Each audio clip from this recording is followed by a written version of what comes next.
we can already start following you as I... It's a great place to start here. I want to say so give something it a about minute. here. So when you tell me when you Give when it, to yeah, start. it takes a second to start everything. It's a great place to start here. I want to say something about here. So when you tell me when you it takes a second to start everything.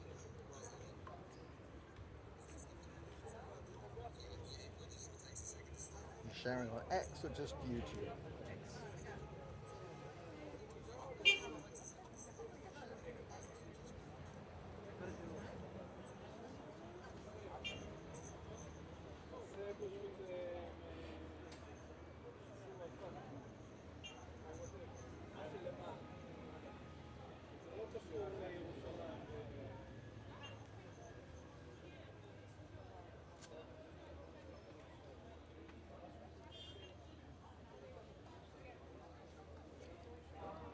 Go out of the gate.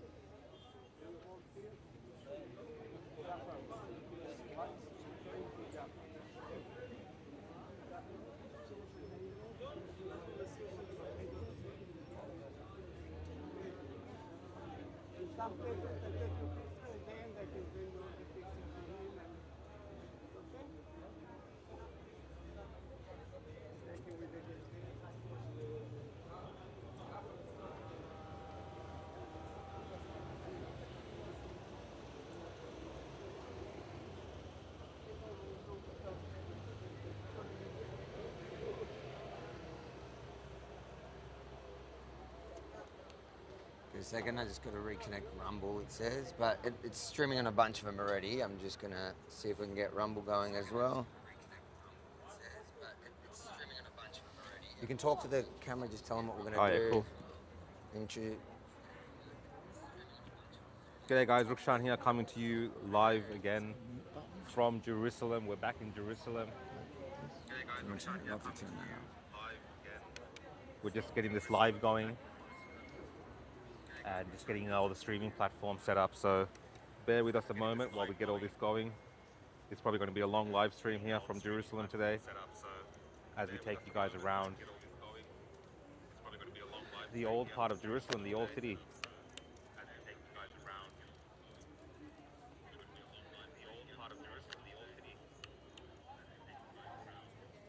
So we were in Gaza, we just got back. We'll talk a little bit about that possibly today. And there's also a possibility we might be going back in again. So we'll discuss all that with you guys today, but yeah, we're just here. And we've got a few people that are going to be speaking to us as well as we're walking through the old city.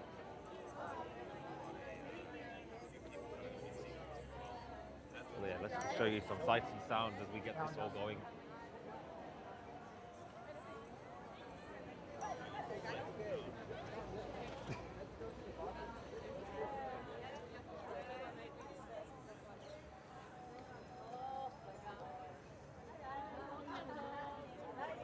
See, so basically people see this, there's comments from all the platforms, scroll on the side, so they'll be engaging, talking. And they hear us explaining it to you now. Can we relate to them also if someone wants to ask a question? He'll see all comments. Yeah. We can engage with them. Yeah. Okay. We will. We can stop and engage, or he'll see stuff. I'll let Rukshan know. Okay. Rukshan. It's working all good? We're good to go? Are you on us? I'm on you guys, yeah. Welcome guys to the live stream on a tour of the old city here in Jerusalem that you've never had before. Trust me, I've done it a few times. We'll get you guys to introduce yourselves, how you want to be introduced to the audience. Daniel Luria, the director of Ateret Kohanim, keeping Jerusalem in Jewish hands. Born and bred in Australia. Born and bred in Australia a number of years ago, and every so often still follows maybe a little bit of the Collingwood and football. Okay, now we've lost half the stream. Cut that bit. Daniel is going to give you a tour. He's going to show you parts of Jerusalem today like you've never seen it before. And that's why it was so important. And Rukshan, this is his first time in the old city, so he's going to experience this for the first time like in real life. So there'll be a bit of commentary from Rukshan. Questions. You guys will be able to throw questions to Daniel or to whoever as we're going through as well. the idea is to be engaging, and we've got Brian of London. Hello, Brian of London. I've been living here 17 years, and I don't come often enough to Jerusalem, so happy to jump in on Avi and barge in on this. It's fantastic. Okay, so this is, guys, as part of our mission here in Israel, myself and Rukshan, IsraelUncut.com, and if you like what we're doing here and you want to support and help cover some of the costs, IsraelUncut.com. We're going to get Daniel to open up, and then we're going to jump in a car for a few minutes. We've got a bit with driving and then walking through the old city. We'll get to all of that. While I'm in the car, I'm going to share the stream on all the platforms around, so you guys can do that in the meantime. Daniel, I'll throw to you. Well, good morning. Good morning, everyone. We're going to be seeing basically what the battle is all over. I mean, we're fighting in Gaza, but it's all over this. The Arab world calls it the El Aqsa flood. Everything at some point is all about Jerusalem. Belongs to us, doesn't belong to us, sovereignty, not sovereignty.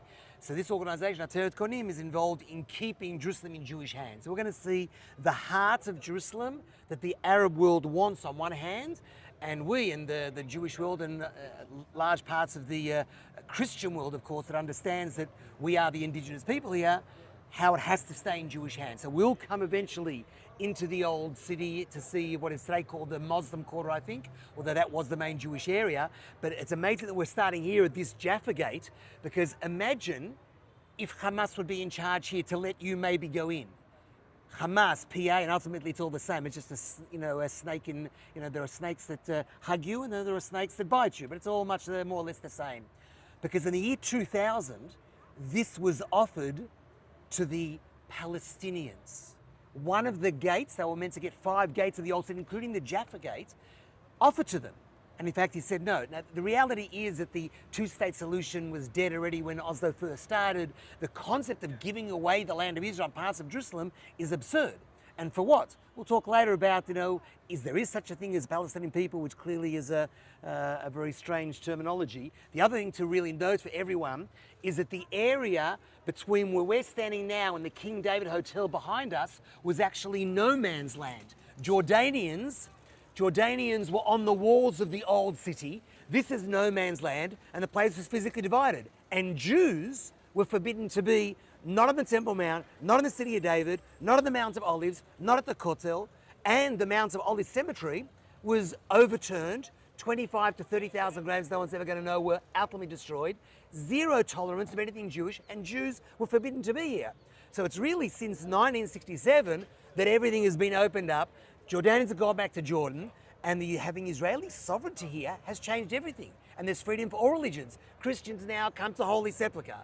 Muslims can go to... and we'll see that. We're going to see all of that as we walk around. We're first going to see the big picture. When you're sometimes in a forest, you see the tree, but you don't understand a picture. People have to understand, what the hell are we fighting over? Where is the old city? Where's the City of David? Where's the Temple Mount? That's what we're fighting over. Maybe one thing to see inside the gate, because we're probably not going to see it at the end. It's probably the most controversial real estate. Come. Inside Yerushalayim.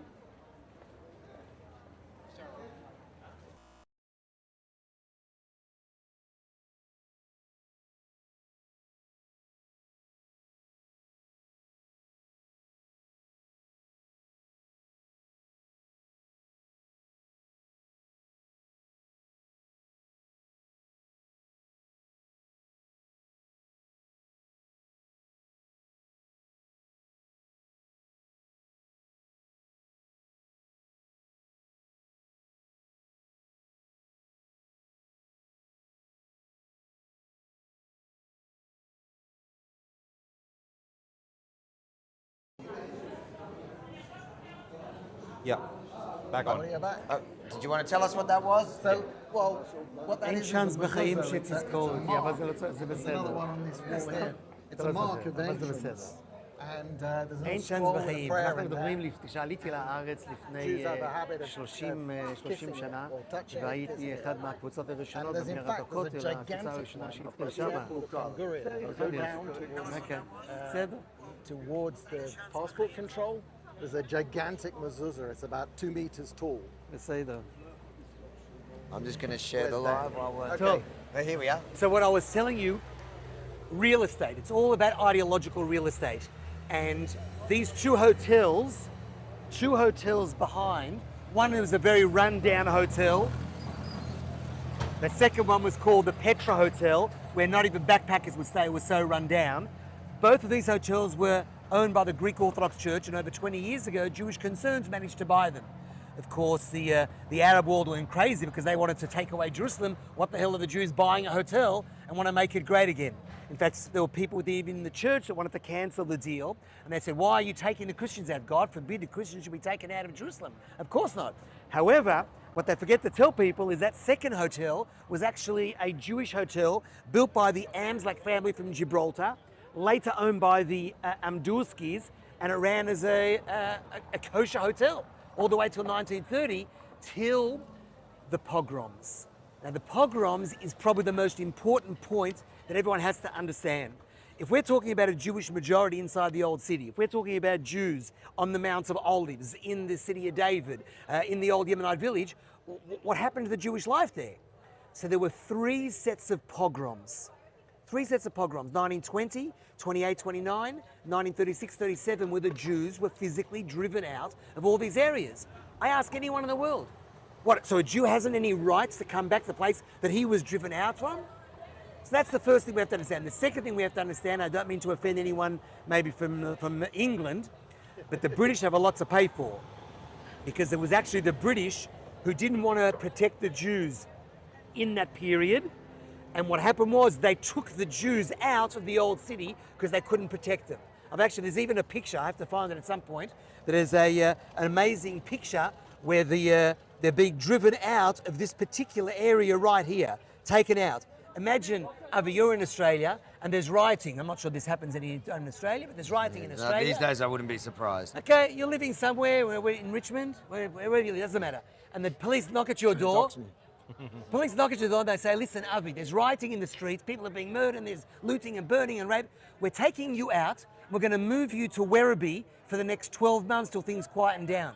Well, what are you, a lunatic? Stop the people rioting. I'm staying in my house. The British took out the Jews who were living throughout the whole of the old city with a Jewish majority. They take them out and it becomes zero Jews. We're now basically going back home. It's to be honest, that's not actually such a far-fetched thing. We know in protests at the anti-Israel protests that we've seen over the last couple of years in Melbourne, if you go into the city with an Australian flag, not even an Israeli flag, you see there's one woman that goes there each week with an Australian flag. They remove her from the city for her own safety. It's the same concept, just in a... Look at this. Look at this. We're standing at this, but this is Jews with their little... This could be somewhere in Europe, a shtetl, but it's not a shtetl. It's actually Jews being taken out by the British. A shocking, shocking picture. And look at this one. We're standing exactly this place here at the Jaffa Gate. A British policeman ushering the women and children out of the old city because they didn't want to stop the Arabs from rioting. And we lost the Jewish presence here, but now we've come back. I want to show, we should also just, if we go to that corner over there, I want you to show where King David Hotel is. Because you couldn't see it, it was behind the trees a minute ago. What is the King David Hotel? The King David Hotel's got a famous history. He'll know a lot more, but... There's the vehicle we're going into. I'm just going to go into there. Yeah, there's the... there's. Just go around this corner, I'll point out where it is. So, we're along the gates. This is the old walls of Jerusalem. And just across this valley, that building at the top, the sort of brown brick building, I'm colorblind, between those two trees, that's the King David Hotel, which today is a hotel, but back at the time of 1948 was the British military headquarters for administering Jerusalem. So that'll come up later. But it's just across this valley from the old city. One of the most important things really to understand about this between 48 and 67 is, remember, Israel did not have the old city. Israel does not have the Golan. Israel doesn't have Judea and Samaria that I think some people call the West Bank, nor Gaza. Could someone please explain to me, where was the Palestinian people? Where was the Palestinian state? If there really does exist, there doesn't, a Palestinian people with a history and heritage, then why wasn't the state created that they wanted peacefully in 1948? It's because it doesn't exist. Let's get in the vehicle and we'll Yeah. drive to Go- Abu do you wanna- Tor. Do you want to jump around? Yep. Or you're I'll good jump on around. that side? I'll jump around. Jump around.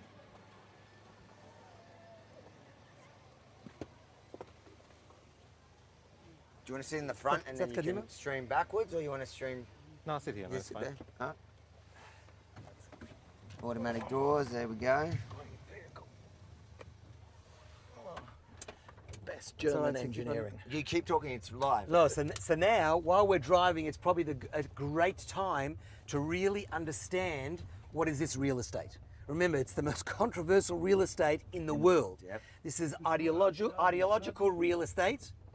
אנחנו לא, אנחנו, כן, אבל אנחנו בסרט, אז בסדר? So, לא, אפשר לנסוע נורמלי רגיל, אבל לא לדבר, זה הכל. real estate here, how do I put it? It's something which is very foreign to anyone watching this tour, because anywhere in the world, there's no limitations on who can buy. Like in Australia, there's no such thing. We have real estate agents saying, well, this property is available to only Italians, or we won't let Greeks buy this house. No such thing. Yeah. But here in Israel, especially in Jerusalem, if you sell, this is a Muslim edict, a Muslim law. If you sell to a Jew, you're killed. It's forbidden to sell to a Jew. It's the most immoral, unethical, and disgraceful edict that is one of the highest, it's called a fatwa, an absolute edict that exists in the Muslim world. And who carries it out? Who enforces it? The Waqf and the PA Who and are the Hamas Waqf? For anyway. people who don't know what the Waqf is. The Waqf is the most upper body. It's like the ruling body within the Muslim world. They're landowners. They have people that have edicts and laws. It's like the equivalent, but they're nothing Where like are they it. based? Is it Jordan? It's all over the world. You know, there is a Waqf in all Muslim countries. It's the highest authority within the Muslim world. You sell to a Jew, you're killed.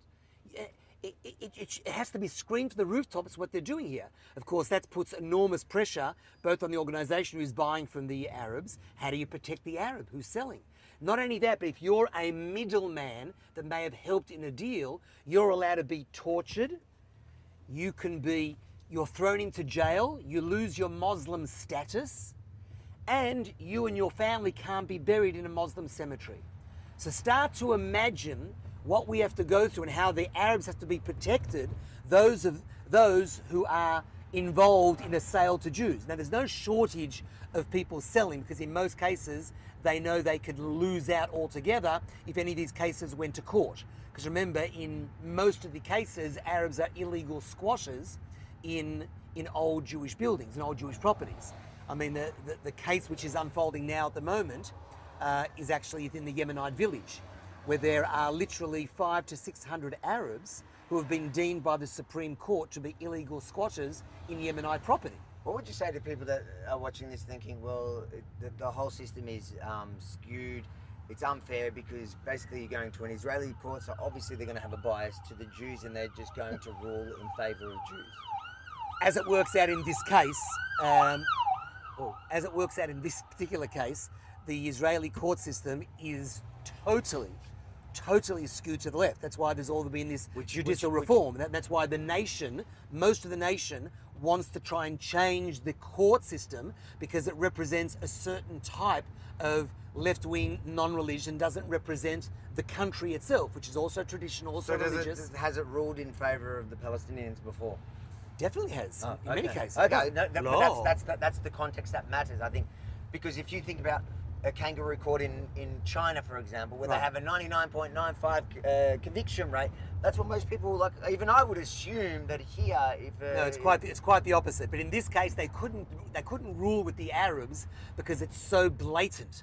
It's so clear. Yes, this was a Yemenite synagogue. We can see it. You know where the Yemenite synagogue is, and they were desecrating living in a Yemenite synagogue. They were illegal squatters. So too with the other land which is around there. So rather than actually being taken out by the courts, there are Jews around the world who simply want to come back home as the indigenous people and will pay and will buy properties from Arabs, even if they are illegal squatters, even if illegally living in old Jewish properties, money is being paid. In fact, the judge thought it was way beyond the norm, like we say, holier than the Pope, to offer compensation to an Arab who has been living, for example, in a synagogue or other old Yemenite or Middle Eastern Sephardi property, which is unbelievable. Of course, then some of the Arabs got a bit of a problem because if they take the money, then they'll be seen as if they're working with the Jews. There's enormous unfair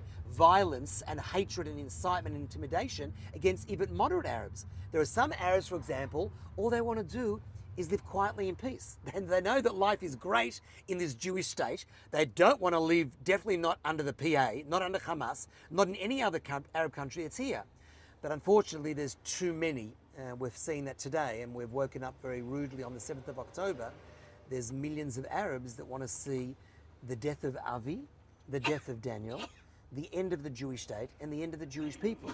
And anti-Semitism has risen because the Jews have shown courage. When the Lion of Judah rose, at the same time, you'll notice around the world, the anti-Semitism hit new heights in every single country around the world. Very few countries that hasn't risen its head. And that's because we're no longer the Jew of the shtetl and the ghetto. We are the Lion of Judah that is standing up for ourselves, and it's hard for the world to accept that. But it's the oppressed oppressor narrative. So when you're viewed, especially from the left, as the oppressed, then the sympathy is with you. That's why after the Shoah, after the Holocaust, it was Jews were considered the victims of that situation. Nowadays, it's very hard because, of course, Israel, after 75 years, has built up a system that protects its people and will not fall victim to genocide, a real genocide again.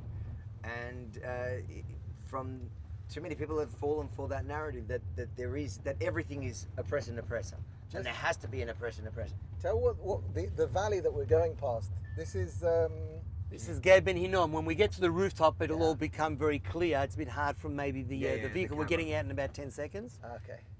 So when we go to the rooftop, we're going into a compound. There's just one thing: we can't film anything with this relates to security. Unfortunately, because of the hatred and the violence. Can we get through it without? No, we're getting through it, but so you won't be able to film. I don't want you to film anything that relates to security. So if there's security cameras, try and keep that out of the frame, etc. And we generally don't film the security guards.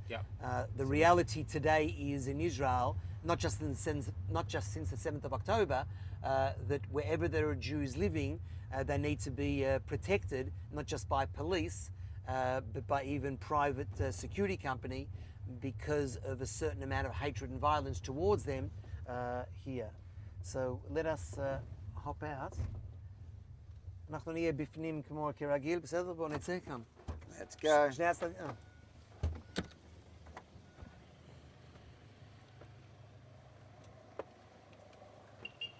אתה יכול להסתובב ותחכה כאן על המדרכה. Wait here, wait. Come.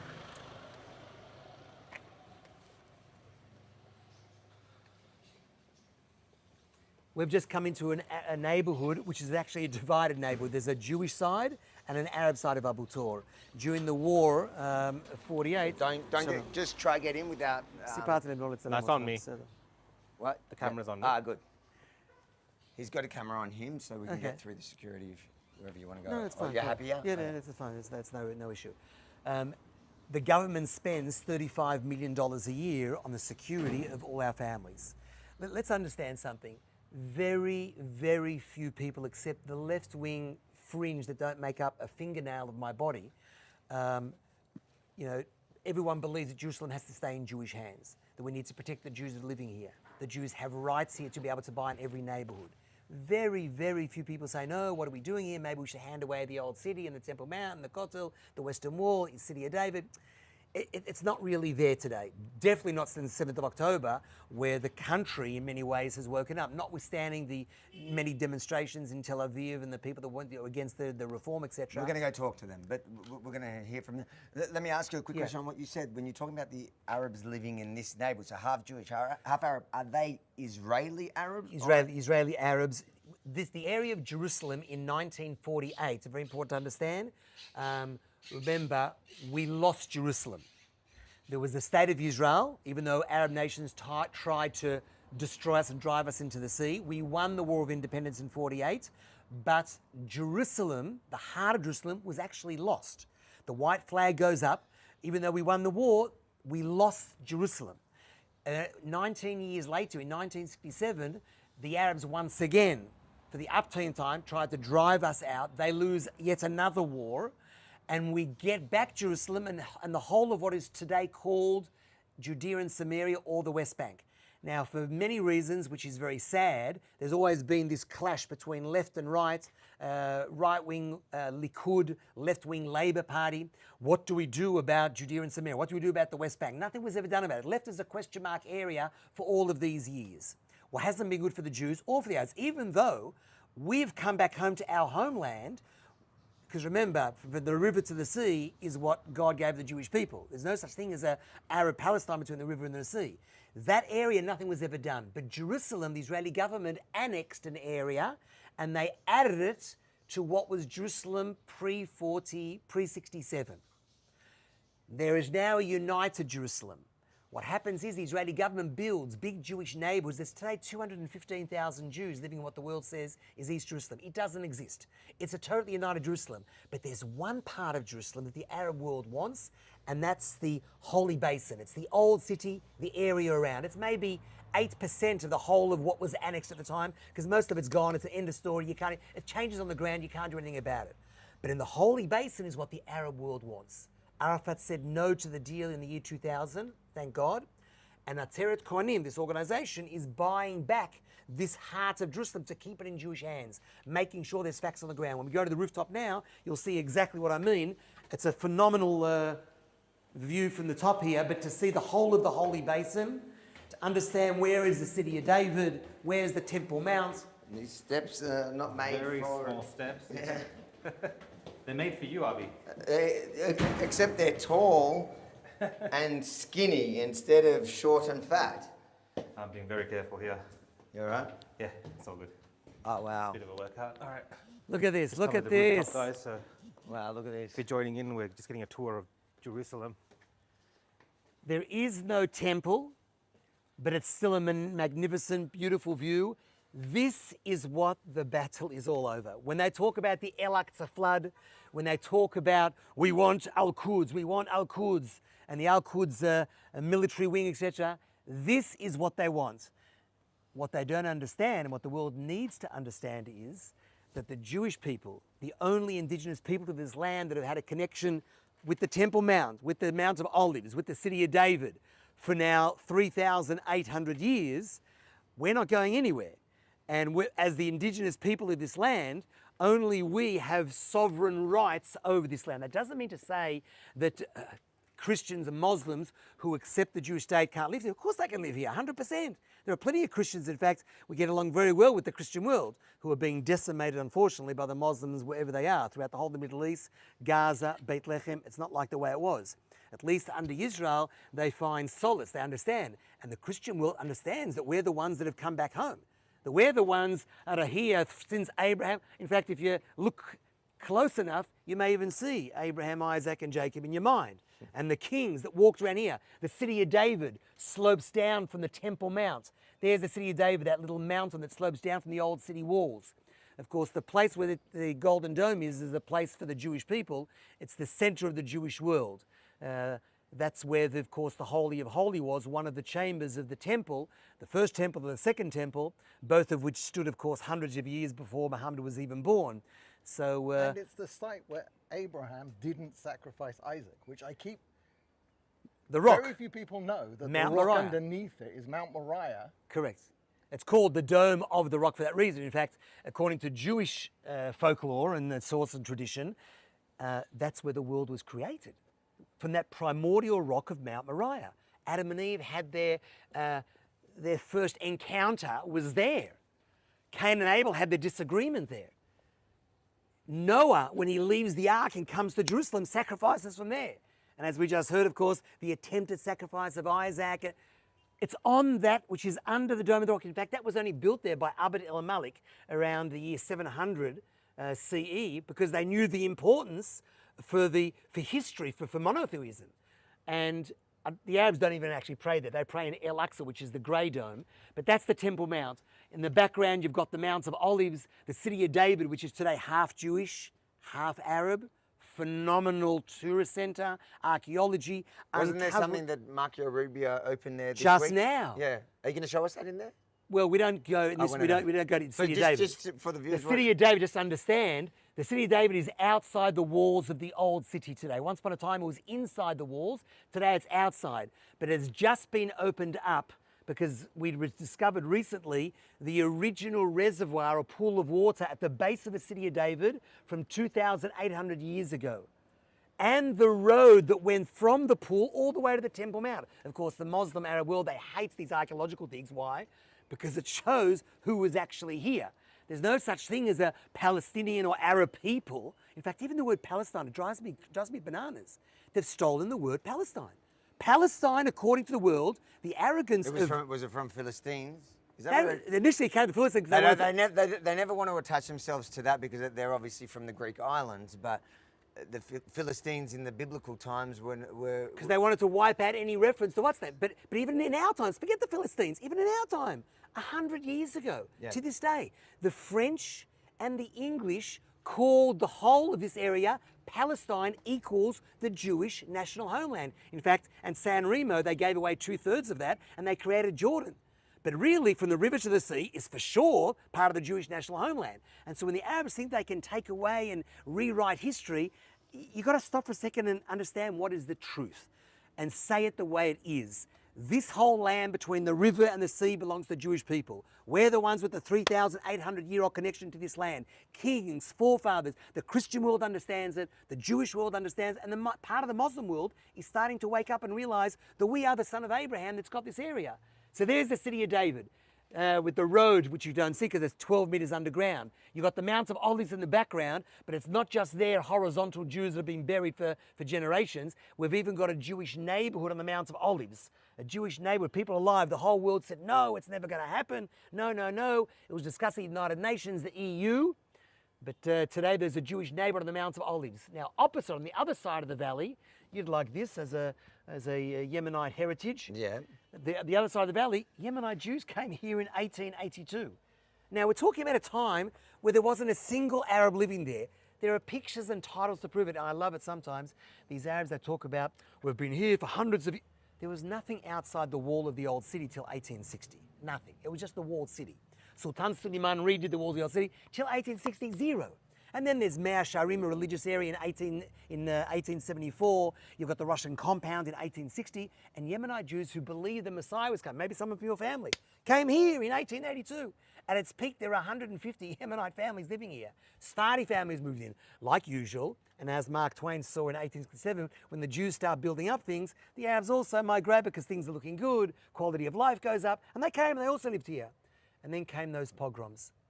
Then came the pogroms, and what happened was the Jews were kicked out of this area, the British took them out, and there wasn't a single Jew in the Yemenite village of Shiloach until 2004.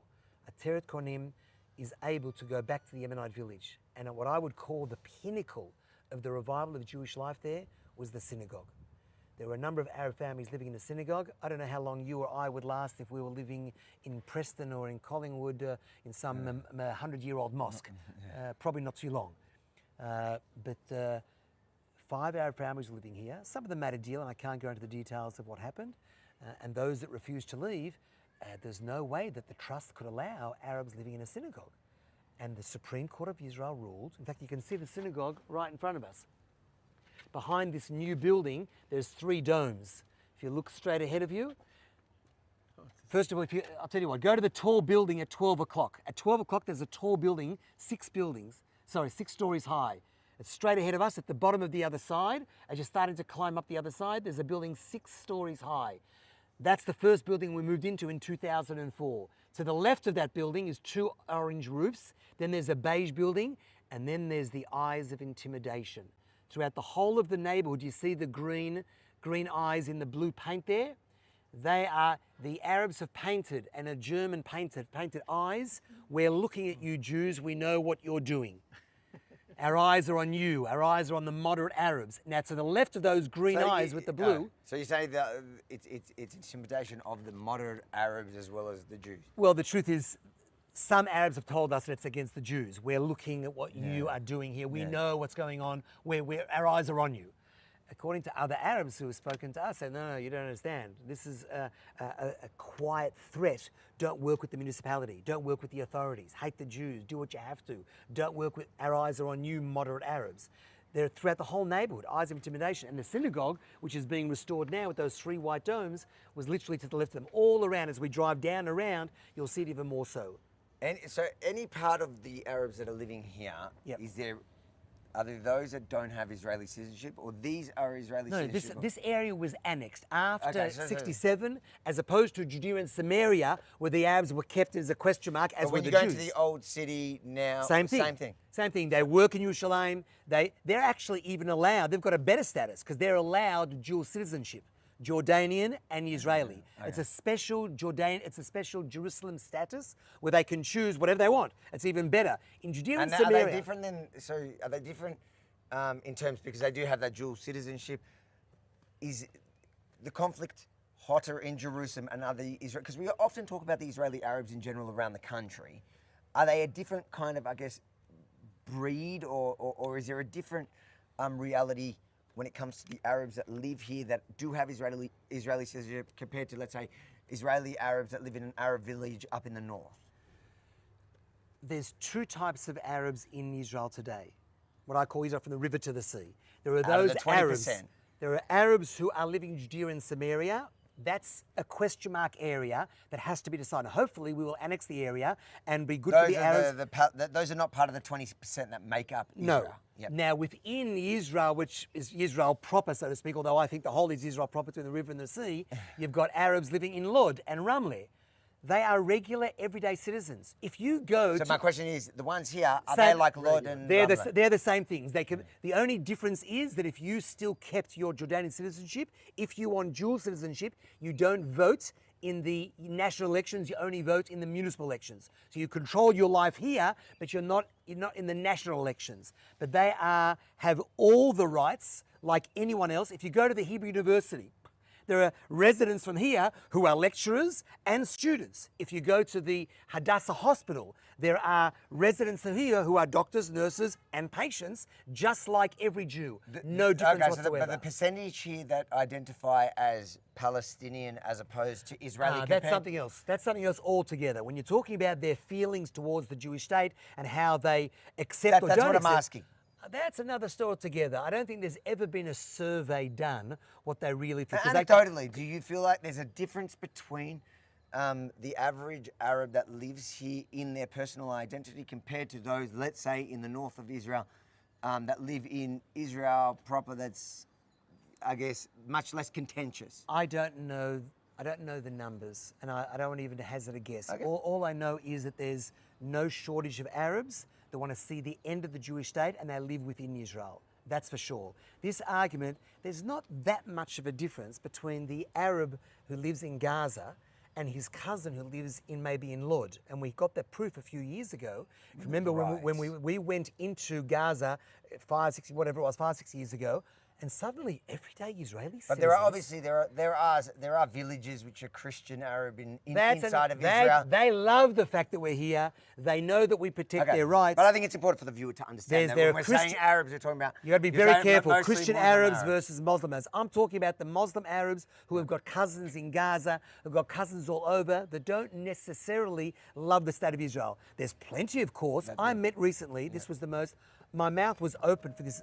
I met someone from the Arab Emirates. I can't say exactly who and where he came from. Someone relatively high ranking. He came actually incognito into Israel because of the way the Arabs treat the Arab Emirates, because the Arab Emirates have accepted Israel. And he was saying, listen, Daniel, I want you to understand before we even start going around, I believe you are the true son of Abraham. Now, the other sons of Abraham, like me, we got blessed with many other lands and oil and whatever, we're fine. And he says, there are millions of Arabs like me who believe that you are the true son of Abraham between the river and the sea, the Jewish people, the sons of Abraham. He says, your problem is not with me. Your problem is that there's millions of Arabs, even within Israel, that want to see the end of Israel. we have a problem. It's not easily solved. But one thing is for certain, handing away God's given land to the Jewish people and not Is it acting just- with so- strength so and conviction, not- you're in not trouble. Not everyone watching this would be religious. There are probably plenty that are Christian or Jewish or whatever. Even Muslims, if they read the Quran, their own religion states a lot of that. But people that are not religious and don't really rely on the religious argument of it, Yeah. do you still think that these arguments hold up? And if so, why? Like, is it important? Why is it important? If you do, it's like that old meme that we see online. It was promised to me 3,000 years ago. I think there's a new one about Ben Shapiro at the moment with. They've got that famous meme settler in there in Charlie Kirk's studio and saying now it was promised to me 3,000 years ago. It's kind of a joke that's taken, even though it's true. That's kind of the way they manipulate the story, is to kind of mock the Jewish claim, the indigenous claim, by saying, oh yeah, you Jews think it's theirs because they were promised it by God 3,000 years ago. For those that don't necessarily subscribe to that and don't even look at the Torah or the New Testament or even the Quran itself as a historical record, a true historical record, what would the argument be from your perspective? Okay, well, obviously, as a religious Jew, there is nothing that can take away from the religious argument, number one. But if I was talking to any other person, anyone with basic understanding of history, forget 3,000 years ago, 100 years ago, the nations of the world declared that between the river and the sea was the Jewish national homeland, Palestine. Before 1948. Not only that, forget Abraham and Isaac. If there is a group of people that want to kill you and you destroy them and you win your war, you don't have rights for the land? Then who does have rights for the land? If it's not first of all, we are in a religious war. This war is not over land. Of course. Israel tried to give away, but the left wing in Israel made the absurd mistake of thinking that it is maybe land for peace. Let's hand away this homeland and everything will be okay. We end up with hundreds of thousands of missiles in our back doorsteps on regular That's in Israel. Gaza, but some people will argue that it worked in Egypt and it worked in. Well, Egypt was over just an empty bit of land, and at the moment, it's a cold piece. Sure, but it's a different- It's not like Israel's going there and sipping coffee in Cairo. We're not loved by the Egyptian people. It's a cold piece, and I'm glad that it's held up. But having a new leader in Egypt of the Muslim Brotherhood with weapons that they've got in the Sinai puts us in a precarious situation. That's not what you'd call true peace. Land for peace doesn't work. There was a war in 48, we won the war. There was a war in 67, we won the war. There was a war in 73. At some point you have to say, even someone who doesn't believe in history or religion or God or Abraham, the Jews are being attacked. They deserve a homeland. They're being attacked. The Arabs are losing the war, so we keep the land. Even from that perspective. I'm not sure what argument anyone would have to say that it shouldn't be for the Jews. It's not what I would say. From my perspective, we are here because we are the indigenous people I here. think it's true. I think we've talked about this before. There's, when it comes to, forget about the religious argument, when it comes to arguing nation states in the West, you have two views, right? Whether you have the left-wing view, it's the indigenous people. It's always the indigenous people. So in Australia, then it's us. Then if you're really looking at indigenous, like you're willing to go 65,000 years, or now I think they're up to 75,000 years in Australia. Surely we can look back 3,000 years. So then it does fall on the Jews. The second one, which is usually the conservative perspective, is if we conquered it and won it fair and square and we control it, then it's ours. Again, that would fall on the state of Israel. So in either case, case. however you're looking at it, this land belongs to the Jewish people. There is absolutely no argument, no logical, historical, religious, moral, agree. I ethical just wanted to to say hear that your this should be the land of any Arab people. It doesn't exist, which is why, of course, I should have bought the book at the time. They sold thousands of copies on Amazon about the Palestinian history and heritage. It was empty. And then, of course, the Muslim world went berserk and threatened Amazon to stop selling it because the pages were blank. It was an interesting publicity spin, but there is a certain truth behind it. I mean, with all due respects, there's never been an Arab-Palestinian people. Yes, there have been 17... But they've existed. Who exists? No, I've heard the counter argument. They go, well, those people are here, so they So they have exist. rights. So do Christians. They have rights. It's not sovereign rights. No. The argument that they make, the counter argument is, well, they're here, and families have been, whether it's a generation, 2 generations, 10 generations, they were here? Where did they? So the question is, where did they really come from? That's really what people are asking. Jordan, we Egypt. know where they came from. Jordan, Egypt, Yeah, I know. the whole of the Muslim country. I mean, as soon Mark Twain said it Which is what you beautifully. said before. No, They came but Mark here Twain when it saw it was- in 1867. First of all, I love it. You know, the internet site's set up against Mark Twain because he was the one that said, "Oh, there's nothing in the country here. There's just some cats and some empty deserts and hardly anything." The grand Jerusalem from Solomon's times is gone. Of course, the Arab world hates that. That's why there's internet sites against him, saying that he never left the hotel. He sipped wine and ate cheese. He saw what was here. The Jews came back here. We've built it up to be a successful, thriving, moral country that is a light to the nations, and many people understand that. I Is want the to audio say, all right? Oh, he's good. can you hear me? I'm making it louder. Yeah. Yeah. Just while we're standing here, I don't But know not if the to make sure camera- it's not peaking, so let them know. I don't know if the camera can pick this up, but when we're looking this way, we're looking basically straight at Jordan. The first ridge you see is Israel. It's in the distance. We can see it with our eyes, and the camera can probably pick it up. The next ridge is Jordan. That's after the Dead Sea, right? Very, very close. It's in fact, very now close. that you're pointing it out, really important, everyone can definitely see from here, if you zoom in even, there is a concrete barrier that runs along the ridge of the mountain. That defines Jerusalem. Anything on the inside is part of Jerusalem. What is on the other side of that fence? Abu Dis. Now, Abu Dis, for the extreme left-wing lunatics in this country that thought you could hand away land, everything will be okay with those who want to destroy altogether, that was going to become Area A. Total Arab control, like Gaza, like Ramallah, Gaza City. Could you imagine a Gaza City a few meters away from the Temple Mount, the city of And they David? used to shoot. They used to Shocking, shoot shocking. rifles from there to here. You wouldn't need missiles. Yeah. Missiles, I remember I met some American family who said, well, we can't go to Ashdod and Ashkelon because maybe there are missiles that go 20, 30 kilometers from the Gaza. Forget missiles from here. If that was already Area A, in fact, the Palestinian Parliament House is behind, you can see it. Today it's empty. It's right behind the fence there. Because when Arafat said no to the deal that was offered by a left-wing prime minister here, by Barak in the year 2000, that's when everything went dead. We're in charge on the other side. It's part of Judea and Samaria, yes, or I think the world calls it the West Bank. It's going to be decided what to do there. But there's police, there's army, there's control. When we show strength and strength of conviction, there's nothing that can happen to us. Nothing. And if so long as we act in accordance with our covenants and ethical with God, then it doesn't matter what the world says. United Nations has made a decision now for 142 versus 10. You think it makes any difference here on the ground? 142 nations said Israel shouldn't exist from the river to the sea. That there should be two states here. That we should be giving Hamas, the PA, the Palestinian people that have never existed as a people, a state at the expense of a tiny Jewish state, which is 1/7 of the whole of Victoria. It's a tiny area. That should be, even from the practical point of view, you can't have two states between the river and the sea. There is one state here, the Jewish state, the state of Israel. And those that want to live in it, With pleasure. But even the the Arabs, Every Arab that wants to live, but the second that Arab, every Arab that wants to live here, no, you're happy to- only every Arab who's prepared to live in a Jewish state for Jewish people, Jewish values. If you're an with Arab, equal rights though. 100%. But if an Arab lives I think it's here- important because right, that goes without saying. But if an Arab, if his intention, it has to go with saying because people Okay. people will listen to what you say. They'll go, "That's radical," even though I think it's actually the most sensible and it's the most practical.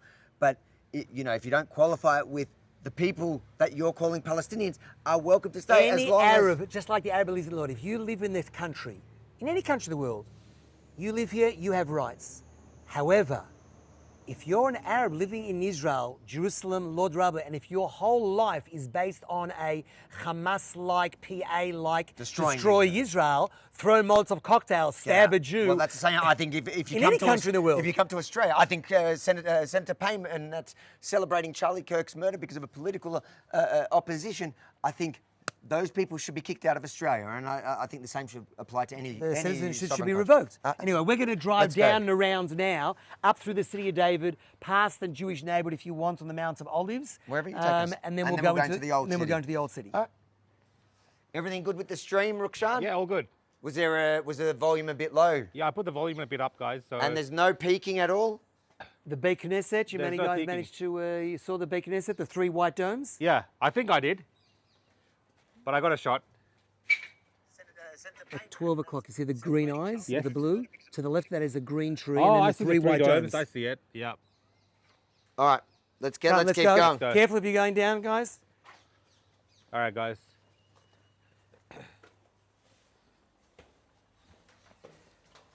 So if you're wondering what's going on and you're joining in late, me and Avi, we're going through a tour of the old city of Jerusalem from the perspective of someone that's here. You can do super chats and ask questions. We will put those questions to the people that are with us after, or to me and Avi. We can answer Yeah, those to what, to questions that? as well.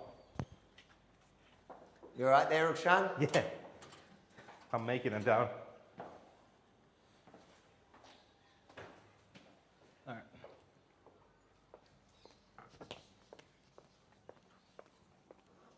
Thanks, mate. So basically, there are Jews around the world who want to buy back Jerusalem. We've been waiting for generations to have a piece of the rock. So we basically make the combination. We find the Jews who are ready to buy back, and The Jews that are willing to live. Jews who are willing That to live. want There's to live, plenty of there's them. plenty. We have There's lists of line. people ready to move in, and it's not because the rent is low. It's because they want to be at the forefront to keep Jerusalem in Jewish hands. The facts on the ground are really very, very important. We'll go back to. You sit on it. Come in here. I'll come.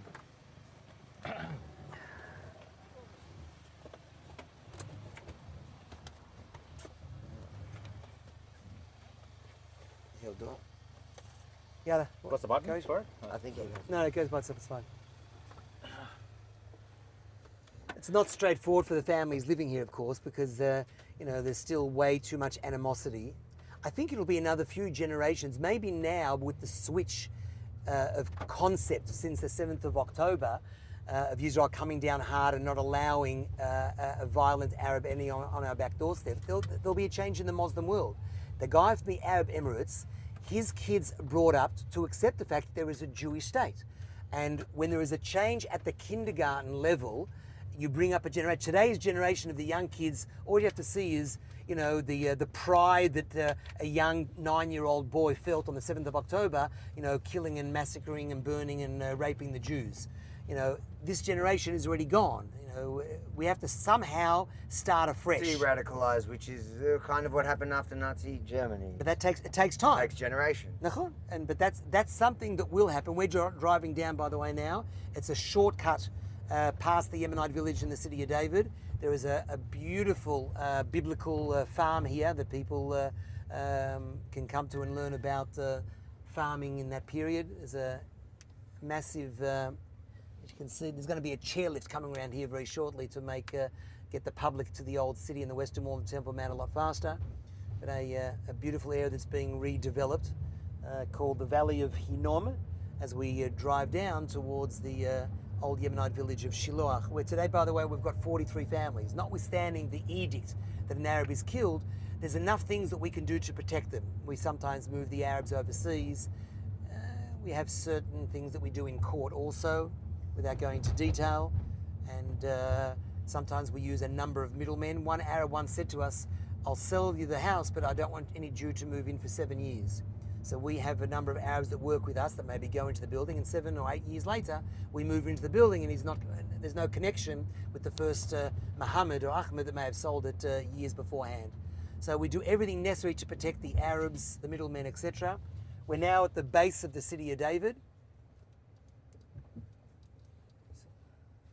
The base of the city of David, and opposite, you'll see very shortly, the eyes everywhere. I actually met, she was a German artist that was brought in by a radical left-wing group here in Israel called Ir Amim, paid for, and she was painting all these eyes throughout the whole of the neighborhood. In a second, we'll stop for a second for maybe he'll open the door for you to look across. And if you look at 3 and 4 o'clock, you'll see the synagogue and the eyes everywhere. עוד טיפה, ותפתח את הדלת אולי. זהו, תעצור. Look back. And he's going to open the door. Where is the eyes? Right, Just to the look, right. Look, Can I look, jump out? Up look there at on the- if you Oh, want to. up there. Look, everywhere. They're everywhere. you see it? Stand tall if you can. You'll see the synagogue at foot, right? You see the synagogue with the 3 domes?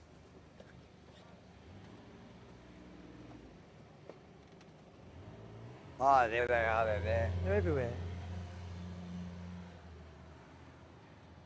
And the synagogue, you're too low down, but the synagogue, you can just see the synagogue if you stand on your tippy toes. You see there, the 3 domes? Oh yeah.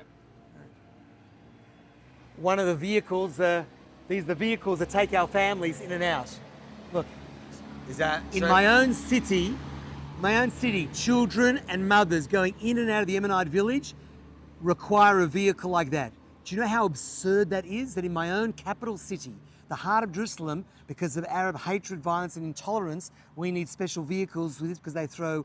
One time they threw down a washing machine from 3 stories high, slamming onto the vehicle. that won't protect from a washing machine 3 stories. No, it didn't actually. It caused a huge dent actually. If we're already out of the vehicle, you want to see the bottom of the city of David, the pool. Oh, you actually said. We were saying this is. I didn't. What did Rubio exactly do? Because we didn't. So break it Rubio, שנייה לרגע, תחכה כאן.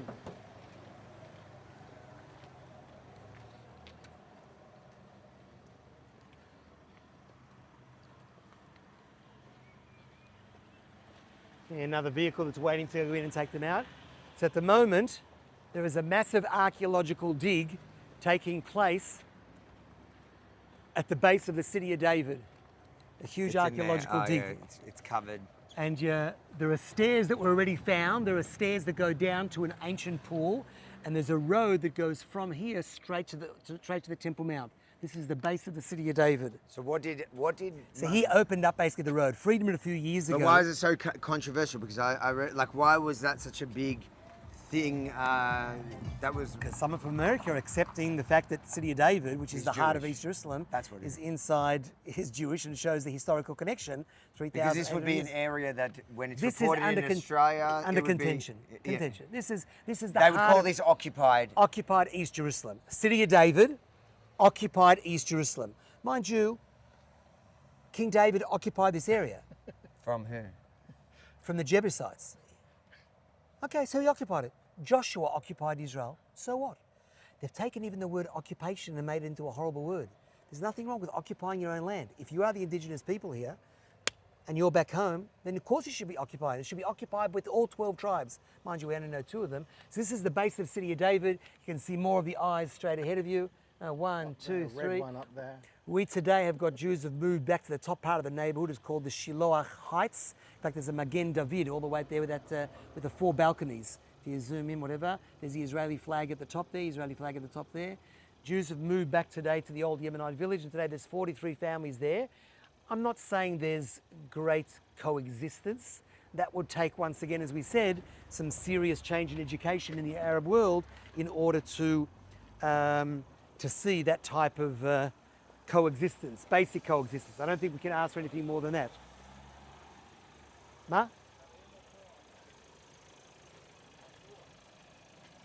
לא, לא רוצה להיכנס משם. המים, כן, מהמעיין, זה מדהים. אני יודע, המים שבצד השני, כן, מכיר. יש הרבה מה לעשות בסיור הזה, אין לנו זמן. אתה גר כאן?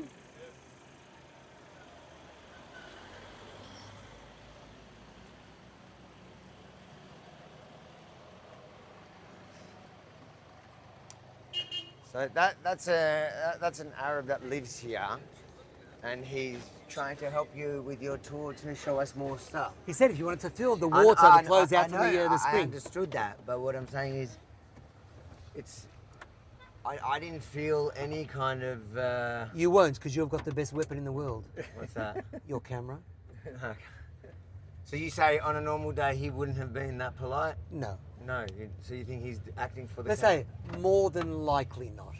I've just seen it too often that a person like there are some very radical clans in the Yemenite village of Shiloach that have been arrested tens of times by police for attacks, etc., against the I went Jewish with you families. once, but I could see in their face, and we had the cameras, and they didn't care. This guy seemed. There's always going to be some that just want to be nice, but in the main, I'm only saying that from experience, that someone who can be exceptionally violent, the second he sees a camera, suddenly he's all a different story. Innocent. Oh yeah, it's more of the vehicles.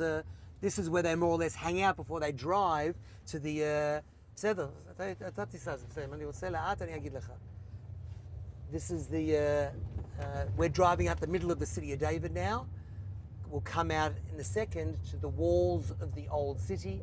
All of this, in the eyes of the world, it's East Jerusalem, which is a little bit of a joke because since '67, every Israeli government, left and right, has united it, has made the city better for Arabs, whether they be Muslim Arabs or Christian Arabs. It's another world today. You can't compare the way it was under the Jordanians, the British, the Turks. Even if you go back further to the Mamlukites and the Crusaders, I mean, Israel, it's a flourishing, beautiful city that is with freedom for all religions today. In fact, the only people that may be a little bit, affected is actually the Jews. Why? Because the Jews were hassled for many years, even going to the Temple Mount. Jews are limited to go to certain places. It's But the Muslims are they allowed to go to the Western Wall? Yes, of course they do. Huh? They're not interested, but they do. In fact, recently they were very angry that the Americans went to the Western Wall because they claim now, slowly but surely, they claim a lot of things. They claim the Temple Mount, but now they claim the Western Wall belongs to them, that it's a holy Muslim site. Why do they claim it's a holy Muslim site? Because Muhammad, in his dream, remember, Muhammad never came to Jerusalem, but in his dream, he flies on a winged horse from Mecca to Medina to something called the Outer Mosque. That until about 1,000 years ago was a place in Saudi Arabia, any case, El Aqsa. But now it's become very politicized and they say it's Jordan. So when he came on his winged horse in his dream, he tied his winged horse to a fence. And the fence near the mosque in El Aqsa, they claim today is the whole of the Western Wall, therefore the Western Wall belongs to them. Which, so listen, you can create any narrative you want if you say it loud enough, you've got enough money, then anything for them becomes the truth. There's a nice thing I like to point out with Jerusalem. Jerusalem was divided from 1967, from 1948, 49 to 67. As a percentage of its history, you can't even calculate, it's a number so small, 0.0 something. Berlin was divided from the end of the Second World War, 45, until 89 when the wall came down. It's 6% of its history. Nobody ever talks about East Berlin anymore. East Berlin's gone. All right, see where we are? We're just the Jewish Quarter. Jewish Quarter is, by the way, only 1/9 of the whole of the old city. There was, and this is a very important historical fact, not Abraham, Isaac, I'm bringing you closer to our period. Who came up with the maths calling it a quarter then? The British have a lot to blame for, but even this, they gave the Muslims 55% of the old city, then the Christian Quarter, then the Armenians, and the Jews, we got about 1/9 or 1/10 of the old city called the Jewish Quarter. But today's Muslim Quarter was the main hub of Jewish activity. Until the pogroms, the riots, there was a Jewish majority in the old city. 21 synagogues and 6 centers of Jewish learning was in what is today called the Muslim Quarter. But just as important as that historical fact, look across the valley and you can see this is the old Jewish cemetery, one of the oldest in the world, but very sad. You see how there are buses parked in the middle of the cemetery? Yeah. No one's ever going to know, but somewhere from 20 to 30,000 graves were destroyed by the Jordanians in the late 50s, early 60s to pave that road. Wow. Went through a Jewish cemetery, mowed everything down. Today we're still finding Arab homes that are using the tombstones as fencing or patios in the house because there's zero tolerance. Even today throughout the whole of the Muslim world, how many Jews live in Muslim countries? There were 850,000 taken out of all Muslim countries, the Jews, between 1947 to 1953. Do we see refugee camps here in Israel? Of course not. There was maybe the same number, 750,000 were taken out also from Israel as a result of the war, but they were kept as a political pawn. This was the whole thing. That's why there are Jews Arabs in refugee camps throughout Gaza, and they're calling for a state that they never had. They never had. This has to be screamed to the world. Say the truth. It's okay to drive on the road, by the way. We're driving on this road, but after 67 it was fixed up so that even a priest who's not allowed to go through a cemetery can actually go on this road. Some of the graves were redone somewhere else. So they dug it back up to... They dug it back up in some places, and some places it's a difficult Jewish law concept. What do you do when there's a grave desecrated? How can you still use the area above? and there are ways that were done to make it still okay to drive on it like we are. According to Jewish law, yes. Yeah. According to Jewish law, yeah. But if you're looking back, it's a beautiful view back to the Temple Mount, the Jewish quarter. There's now Jewish life throughout the whole of the old city. Ateret Konim has brought, now there's 1,000 Jewish residents living in what is today called the Muslim quarter. Literally, we're going to see that when we, after we see this Jewish neighbor on the Mount of Olives, we'll drive back to the Flowers Gate and go in through that gate into what's called the Old Jewish Quarter. Look, Sean, if there's any, we'll do super chats at some point. But if there's any questions that are relevant that you think is important, make Yeah, sure. I'm trying to keep an eye on. I'm keeping an eye on all of that stuff, guys. So We're about to go into actual walking through. That was the bigger, the wide perspective. Right, now we'll go into the old city. We're just going to see this Jewish neighborhood. אנחנו נראה את זה, ואז אנחנו חוזרים לשער הפרחים. לא הולכים לקדמת ציון. אין צורך. Have a look here. This is not a little house here or there. This is a gated neighborhood, a Jewish neighborhood on the Mount of Olives today, on the left and the right-hand side of the roads. 130 families today live on the Mount of Olives. I call these the vertical Jews. Jews now waiting for a bus, both sides of the road. This was probably the biggest, one of the biggest conflicts between, at the time, Israel and America, because it was the middle of Oslo. The failed Oslo concept spoke about dividing up Israel. There was no way Jews should move now behind the Mount of Olives and go this way to live here. That wasn't going to happen. Keep on going to תמשיך עוד קצת הלאה. We'll just drive back to the Flowers Gate. Did you get footage of the, Yep. You want to hop out for a bit? Or? I think it's fine. It's enough? I think it's fine, yeah. Okay. אז בוא נחזור לשער הפרחים. But the whole world spoke about this. It was united. This spot. Oh no, this was.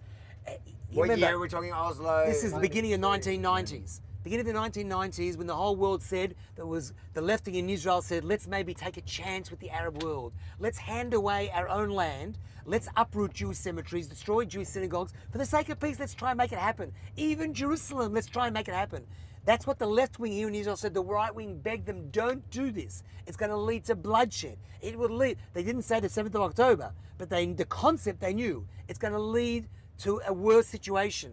Missiles will land, and that's exactly what happened. So at this time, the Ateret Konim, we managed to find old Jewish property here that Arabs were living on. It was actually a Jewish guy from Russia that came to live in Israel in the late 1880s, and he wanted to extend a cemetery over there. But they didn't want a cemetery. So the Turkish government allowed him to, and later the British government allowed him to grow wheat. It was agricultural land. But when all this became Jordan, Arabs squatted on the land until Ateret Konim found out about old Jewish property.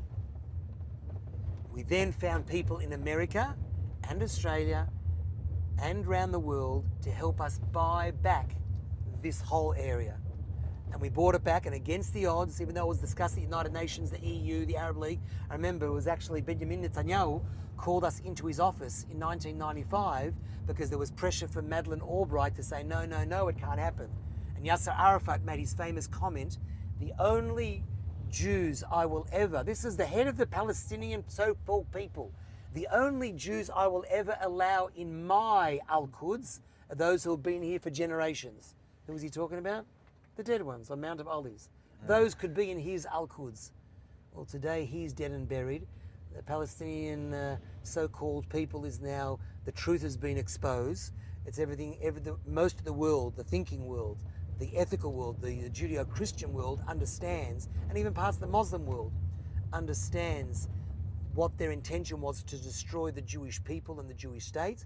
And we are today, the Lion of Judah has finally risen. That's what this whole thing is about, the 7th of October, is waking up the 40% of the country that thought you could hand away your land to a people that don't exist for the sake of peace that wasn't real. It's not real. I'm happy to make peace with every Arab country like the Arab Emirates, but not at the expense of this tiny Jewish state. That's not happening. So we're going to go now, if it's okay, we're going to go into the old city. Let's do it. Via the Flowers Gate, and then we'll walk through some of the alleyways and go to rooftops, see some of the revival of Jewish life there, thank God. All clear? I hope you guys are finding this as fascinating as I am. I told you, I didn't do that. I haven't done that tour with you. What I've done is the inside the old city, but I think Daniel is a walking, talking encyclopedia of the history. Certainly, there's of- lots of Israelis that would not No, have come to this particular part. side of Jerusalem. We And just- why don't you do Because that? you know, for years we've been told that it's just like hugely dangerous. You know, even my wife says you can't go to Jerusalem before a Chag because it's more dangerous. It's like, what? They've been, the Yemenis have been shooting rockets at me for months. Okay, all right, I'll go to Jerusalem. And You're actually very safe here because one That's thing what one I thing think. they won't do is fire a missile to the middle of Jerusalem. Yeah, well, yeah, but missiles I don't care. But just this bit, I've known about this, and like there's videos going back 20 years of cars being stoned here on some of these corners, and in fact, I think I recognise like Right here, and this there was one, one right here. Yes. There was a very famous one with a whole bunch of photographers all lined up taking pictures of Yeah. kids, and one particular kid gets hit by a car, and you could see it was staged, and it happened right here because it's ideological. And you know, I've always what Daniel's calling, I've always called it the two-state delusion. The idea that we would give something land and get peace, that was the delusion. It's the mother of all delusions. It was never real. It was never going to happen the way that the left made it out to happen. And we saw that from Gaza. In a second, we may be able to film. I love always looking at Mount Scopus because Mount Scopus is the symbol of what can happen when you accept the other. On Mount Scopus is the Hebrew University and the Hadassah Hospital. Now that was, even between 1948 and 67, it used to be called Mini Israel within Jordan. Remember, that was still in Jewish hands, but it was physically located inside of Jordan. There was a convoy that used to go them every so often. But since 67, it's all opened up. There are Jewish neighborhoods built everywhere, and Arabs and Jews teach and learn in the university. Yeah. Arabs and Jews are patients and doctors within the hospital. It can work. I'm not saying it can't, but it can't work if you accept hatred, if you accept an Arab that wants to drive you out, and if you cut up your own homeland. And if you show weakness, when you show weakness, No, you're eating up for breakfast in this area. Exactly. That's it. That's all. That's not going to happen. Israel. If there's anything to happen on the 7th of October, which I call the national ECT, it's the we were woken up big time with the electromagnetic wake-up call in the national ECT. We have to wake up to reality of understanding who we are, what blessings we've got, and great things have happened since then. Of course, we are still little hostages, and we have to go do whatever is necessary to get them back. The world's not helping at all. The world's actually making it worse by siding with the terrorists, and siding with these barbarians. But we have to do whatever's necessary to get them back, destroy Hamas, and ultimately resettle Gaza. All the Arabs have to be taken in by the Arab nations. What the Arab nations haven't done over the last 70 years, it's about time they did it. Just to clarify again, you say if we apply what you've said until now, you Yeah. wouldn't have a problem with Gazans staying if they wanted to join That's the correct, Israeli but there's state there. 100%. But there's one thing that I know, because very soon after the 7th of October, there were tons of surveys done throughout the whole of the Gaza. And we're talking 89%, 90% of the Gazans felt pride of the 7th. I dare say there may have been a shift since then. Yeah, absolutely. But the shift has only been practical, not because of love of the Jews, because some Sure, have but woken up. if people genuinely learnt from that, תודה רבה. if people have genuinely learnt from that experience, are you happy for them to stay if they have If realised? someone has realised that following and supporting Hamas, But also there was 80%, so there's still 20% there. So, okay. So And they're suffering. In fact, they have been called hostage. They're hostage by Hamas. No, I just want to, for the viewers, for them to understand that you're not saying I want to drive. I will everyone- never drive out, not a God forbid, a single Muslim Arab. I want them to be here. This country is a Jewish state for Jewish people. It's not a multicultural democratic society, but within the Jewish state there is 100% room for anyone that accepts that Jewish state. I say that and stress that. Unfortunately, there's too many Arabs in the Gaza Strip who haven't. if they've woken up and prepared to teach their kids today not a way to stab a Jew, but to live side by side, then you're welcome to stay in Israel. Again, I think the application can be applied to Israel, to Australia, where you say everyone is welcome in Australia if they accept our set of values and our Australian way of life, and they're proud of the country for it being Australia, not coming and then joining Judeo-Christian values, and not trying to make it into some another Islamic state. Either Islamic Caliphate or an Islamic State, or even coming in there and trying to destroy it with the whole, joining the protests that then are declaring it always was, always will be Aboriginal land. Like, you come to Australia, that whole irony within Australia, to me, is mind-boggling. People who we've welcomed in as the Australian colonisers then come and march and say you need to now destroy the people and the country, the state that actually brought you in. And so I think there are things those concepts, I would apply it across the board, like we said before. Anyways, what were you about to say? That we have to be very careful about who becomes a citizen of any country in the world. Exactly. Because unfortunately, within parts of Islam in the Muslim world, you and I, we're infidels. Yeah. We're deemed infidels or monkeys to be driven out or changed. Not just us, all Christians, all not. And it's a problem. And if you want to take away the Judeo-Christian values, it's very problematic for of course, countries that have for generations had those values. Anyway, very loud, but where are we? We're going into the Flowers Gates. We're very close. We're the gates before the Damascus Gate, which is the gate beyond us. At the end of the road is the Jerusalem municipality. There's one little area here. It's about 150, 200 meters, very busy. It's like Ben Yehuda. The Ben Yehuda side of the other side, very busy Arab area with a very big Salah ad-Din. There's a very big post office here. There's also a yeshiva in this building where there's a post office in the heart of all of this. But we're not going through the Damascus Gate once again. We're going through the Flowers Gate to see the revival of Jewish life. This is considered the Muslim Quarter. We're going to what they call the Muslim Quarter. Of course, it's under Israeli sovereignty. There is no east and west. But it's a divide. You said it was the English that divided it like that. The English, but since '67, it doesn't exist.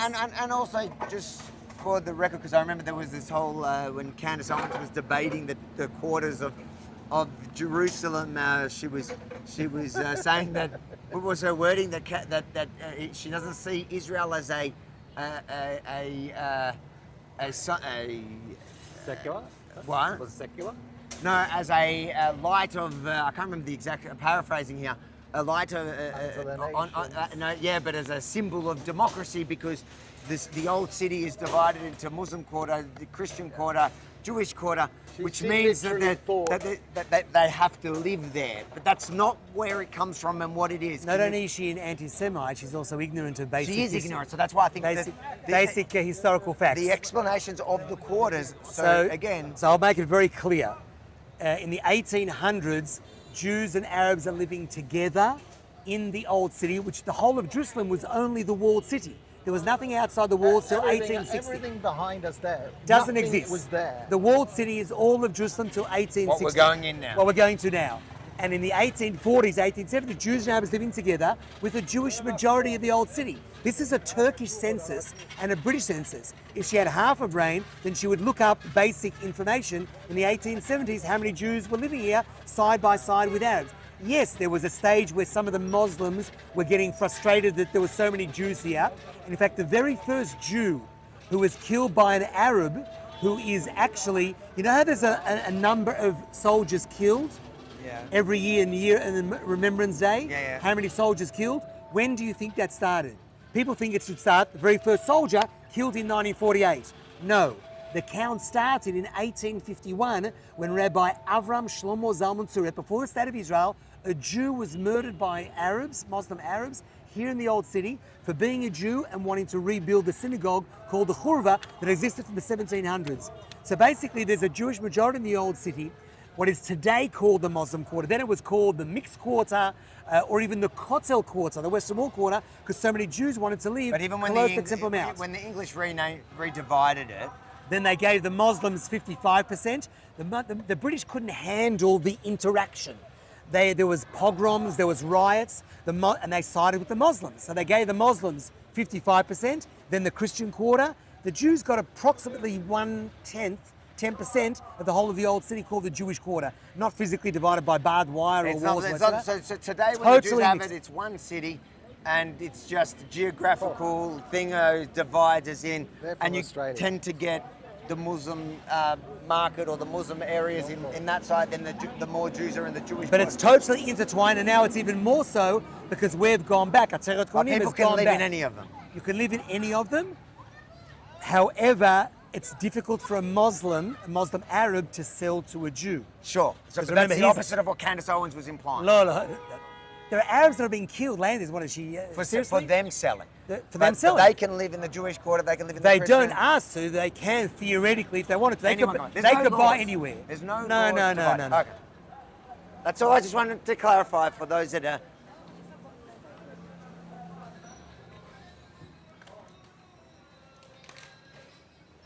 I love the old city, and I love it's just this to me is beautiful and ancient, and this is what I love about Israel. It's just you can feel the history. This is good. Well, we just spoke about it. I probably should have done here, but it doesn't matter. Here's the map of the old city. This is the whole of Jerusalem till 1860. We started at the Jaffa Gate in the very beginning. We've just come into the Flowers Gate, also known as Herod's Gate. This is the Muslim quarter of today. Okay, I'll draw it again. That's the Muslim quarter today. The British gave them 55%. Something like that, maybe more. Then you've got the Christian quarter, and then you've got the Armenian quarter, and the Jewish quarter. If you don't even include if you don't include the Western Wall, in the southern excavations, which is under Jewish hands, then you've got the smallest area called the Jewish quarter. But the old Jewish quarter, where Jews used to live before they were kicked out, the pogroms, the riots, that's the work of Ateret Kohanim, ideological real estate going back to the old. And today there's 1,000 Jews throughout this whole area, gone back to be close to Temple Mount. I believe in something very simple. Every person should have a right to buy freely and to live securely in any neighborhood anywhere in Jerusalem. That hasn't been happening because of the hatred and the intolerance of Jews towards, Jews walking around.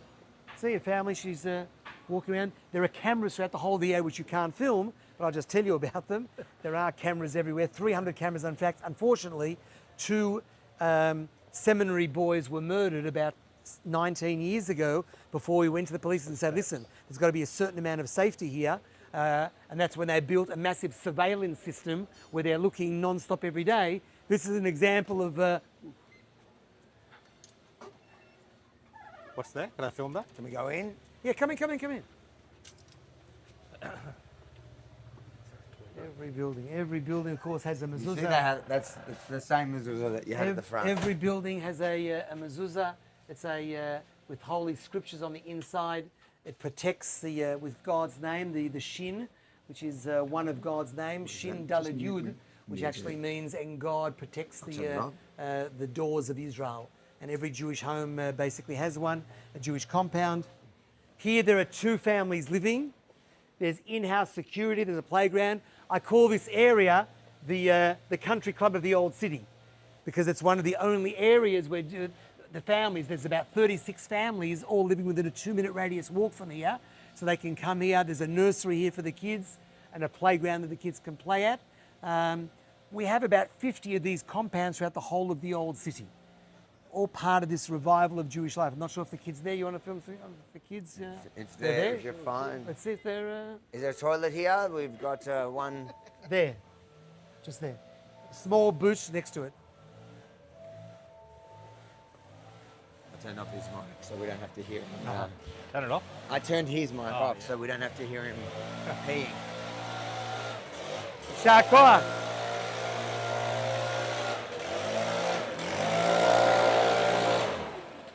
אהלן, מה נשמע? אנחנו עושים צילומים כאן, אפשר רק ל2 דקות? עכשיו, האזור מאוד חשוב של רוז, גן רוז. במיוחד הזה של המשמר הגבול, אם אתה יכול לוודא שזה נקי, יישר כוח.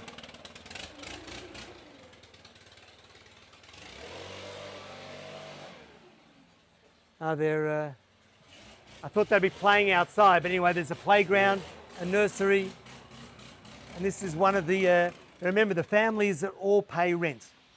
The families move in here, there's no shortage of families, even if they're living not in a regular Jewish neighborhood, but it's like Jews and Arabs side by side. There are plenty of Jewish families that want to live here. They have the option to take with them security guards. And but a lot of people in Israel would be scared to live here. A lot. I don't know whether, listen, we get used to living in Jewish neighborhoods surrounded by Jews. You have to be motivated, very ideological, and understand the importance of the mission to want to live here. First of all, I mean, your great-grandparents and my great-grandparents would do anything to live in the heart of Jerusalem, close to the Temple Mount. Today, there's political ramifications, there's bad education in the Muslim world, there's a lot of hatred and violence, and therefore we're faced with a number of things that is Got it. slightly problematic. Just check you got fourth audio coming through. I can't see that, but it should be, man. Should come back in a I'm sec. pretty sure it's coming We through. dedicated a No, garden. he just turned it off and on. Ah, So Can't you see it on didn't hear the- me. Oh, So you didn't hear me going to the toilet. If no, we turned that off for the. We don't have that type of audience yet. What do you look? Oh, you want to look on that? That's, Well, I can only tell from this. Yeah, yeah. everything's working. Good. Very good. Guys, we're going to be streaming for a few hours, so we've got to make sure the tech believe me, is though, working. if you need, you should probably I- because Can you use the bathroom? Do you want to use bathroom? I'm good. all right. No. okay. It's a good one? I'm 55, you know. Ah, That's no excuse. I'm 65, so. So, guys, we're just continuing this tour throughout the old Jerusalem. and we're going to We're end here up in- at in- the, we'll end at the within the western walls. wall. Is it? Is that where we're going to end up? Yeah. Because we need the photo of Rukshan. You know the anti-Semites now. Yeah. Whenever they want to condemn someone, they take. So They like find Trump, they go. He's picture of the like it's wall. like they're owned by the Jews when there's the photo of the wall with the kippah on. So that's like the symbol of somebody that's owned by the Jews. So Rukshan wants his photo You at wanted the to wall keep out the wall? and a kippah, and then we can say we got him. Come this way. Well, that's what all the comments have been saying, Oh, now. all the It's critics. building to this. That's the That's it. crescendo.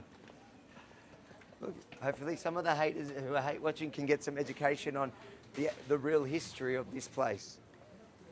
Do you want, you're not drinking, you should I drink. need a drink of water, yeah. Come here, come. Yeah, are you getting water? I'm going to get it. Do you want a drink? I'll just have a drink, Let me man. get my cards. Yeah. I'll get the water. Hope you're enjoying the stream, guys. Something different, of course. What do you Well, want? you know, on the ground That's tour fine, from Jerusalem, from Israel. You want water? Thought you guys might find it interesting. I'll get a drink. I'm was going to get. What do you want? A Sprite? Just give me a. a If it's mask, cold, okay? man, a Sprite. Whatever cold. first time for me, so- I'm very much What is paying it? attention to Did I have? Oh, here. historical הוא מחר? aspects of the tour, for sure, which I'm very interested in. But Do you want something? אני שנים כאן. your comments are coming through, guys. Sprite. Yeah.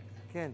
So if you want to do any super Oh, wait, chats, I'm you gonna can. get a bill. We'll definitely be reading out those comments. So if you have any questions for our guides here, It's you can fine. I ask them as suppose. well those questions via super chat. Other questions, unfortunately, I don't know if we'll be able to go back on them on the phone. Avi might be able to. אז If I pick one up לא, לא, לא. now while I'm waiting for my drink, You're gonna be hearing their mics. You know that. yeah, הצלחה רבה. it's all right. אוקיי. תמסור לו דרישת שלום מדניאל שבא Thanks, לכאן. guys. Some people saying they're enjoying the stream. Look, guys, it's Daniel, something do you want different, right? something? No, I'm probably going to get something, it's fine. And we might actually end up doing more of these around the world and wherever, like really up to the people that we meet and the tour that they give. I know I see a lot of disagreement with some of the stuff in the comments that people are saying that they don't agree with it. That's fine. That's how it is. We're getting a perspective It's from like this individual. 3-4 shekels cheaper. No, it's fine. No, it's fine. I'll get you a drink. No, it's fine. Come on, Zé. From on the ground. So we're not really, there's not like we're not tuning into some, expert somewhere at a university in some country in the West. We're here on the ground in Israel, in Jerusalem, hearing from someone on the ground what their perspective is on the history here. אין לך אשראי? Do you have cash on you? Yeah. Sorry, I'll fix you up out there. So I was here offering him to pay for his one, and then I don't have cash. לא צריך שקית, תודה. Thanks, bro. See how cheap it is? It's not normal. How much was that? I didn't even know. Yeah, it's way cheaper than the. not- This is cheaper than Small way one- cheaper a- than the a- Jewish a quarter. small water is 3 shekels. This is... We paid. כמה we זה paid הבקבוק more. הגדול? In the- 6 shekels. In the Jewish Quarter of the price of, in the shuk, we pay like 8 shekel for a little one. Now, he's paying the same rates like anyone else over there. He's just not making as much profit. Yeah. This is crazy. That was half That's the 6 price. shekel. That's I it. know. Oh, Yeah. I need to drink this water. Oh, it's getting. Leave it. What's in the bag? All right, let's keep going. Hey, bro, can you hold this for a little bit? I'm just gonna have my drink. Yeah, give me. I can do that. Hold on. Give it to me. Let me get both of you. You gonna do it? Yes. Make sure Have to no not cables fall come out. over. All right, I'm free. We found Benji right, here in Israel. Benji of Has it England, got- has Benji it of got- London. Have you? This one looks like it's dead. Or No, that one's all right. We're just using that one. Who have you got it thingo to? It's just Just wide. doing a wide shot of Ah, both good. of you. I'll be back, man. I'm just gonna have my drink. Yeah, he always does this. I'm fine Has with a this. drink. This is quite fun, really. If you're having fun, And don't be careful what you say. You're you having can, fun. you can doing. have fun I for the just- whole stream if you want. The only thing I have to try and not do is break another ankle on these. Yeah, don't. We're not worried about the ankle. We're worried about Are the you not? equipment. It's not going live. It is. It's This still is live. live. It's live. The whole time this is live. Ah, Always live. Everything is live. But it's recording as well. But this is live. There are people watching on all different platforms. well, just to remind everyone, we're walking through the old Jewish quarter, which is today called the Muslim quarter. 300 cameras throughout the whole of the old city, and we're going to different compounds and Are there places. incidents here, in recent Nearly times? no. Nearly no. Nearly That's no. because of the security structure that they set up. It's not just because of the security structure, it's because we've got 1,000 Jewish residents now living here. It's strength of numbers. The last time there was a serious incident here, one of our rabbis was murdered actually. It happened on Simchat Torah. There was a woman whose husband was just murdered by a Muslim Arab, and it happened under a building where the rabbi was living. Yeah. The rabbi grabs his gun. His wife quickly follows him downstairs. His kids are watching from the window, and as he comes out the door, the Arab is still waiting behind the door, stabs him.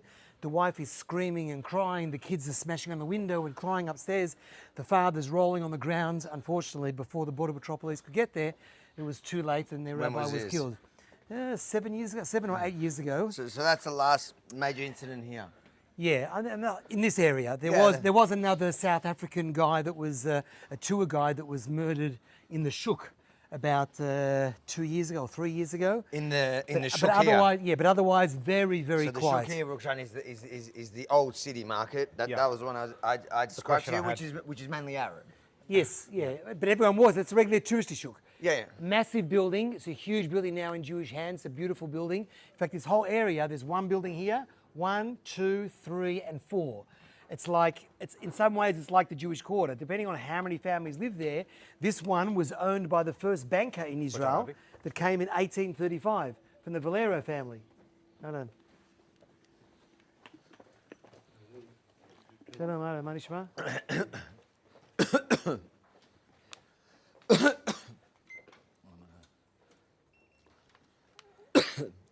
Sorry for the coughing, guys. I was too excited to drink the water that I You alright, Ben? Yeah. choked myself.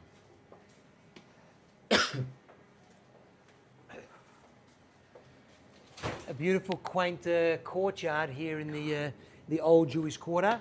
As I said, it was owned by the first banker. This is the Valero family. They were kicked out by the Spanish, who don't love Israel even today. Unfortunately, something shocking. But what the Spanish president or prime minister doesn't understand today is that they may have kicked the Jews out in the expulsion of 1492. Then we didn't have a state of Israel. Today we have a state of Israel, so he can do and claim and declare. So he moved here after he was kicked out of Spain. He was kicked out of Spain.